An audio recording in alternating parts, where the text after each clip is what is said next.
Сәлем достар, сіздермен бірге мен Малика.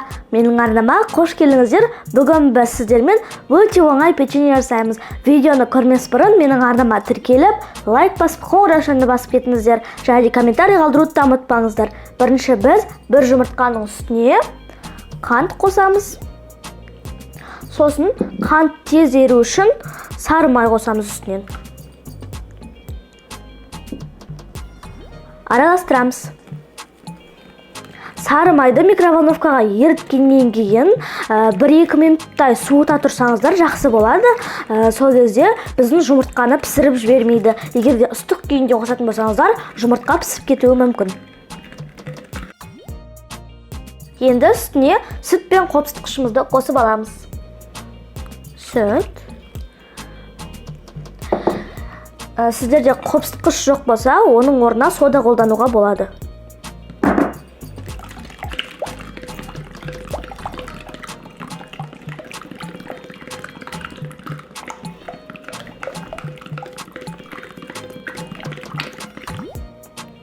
Мінекей достар, жақсылап араластырып алдық. Енді біз оның үстіне ұн қосамыз. Ұнды үйлектен өткізген негізі дұрыс. Осылай аз-аздан қосып отырамыз. Жұмсақ қамыр илеу маңызды. Енді біз оқтаумен 1 см болғанға дейін жақсылап жайып аламыз.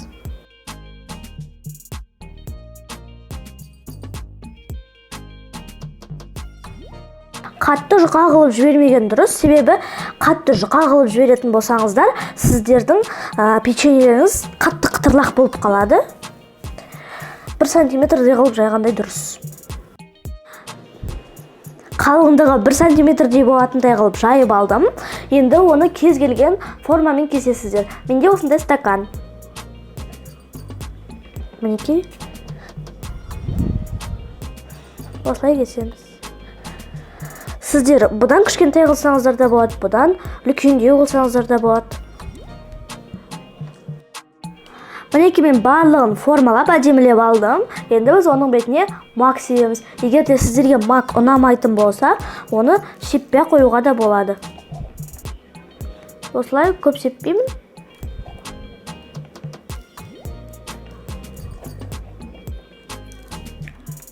Енді біз печеньелерімізді 180 градуста қызып тұрған пеште 20 минуттай пісіріп аламыз. Пісірейік. Сонымен достар, біздің печеньелер дайын, жұмсақ және өте әдемі болып шықты. Ең бастысы өте дәмді. Мінекей ортасы осындай және жұмсақ бөлініп тұр. Сіздерге міндетті түрде жасап көруге кеңес беремін.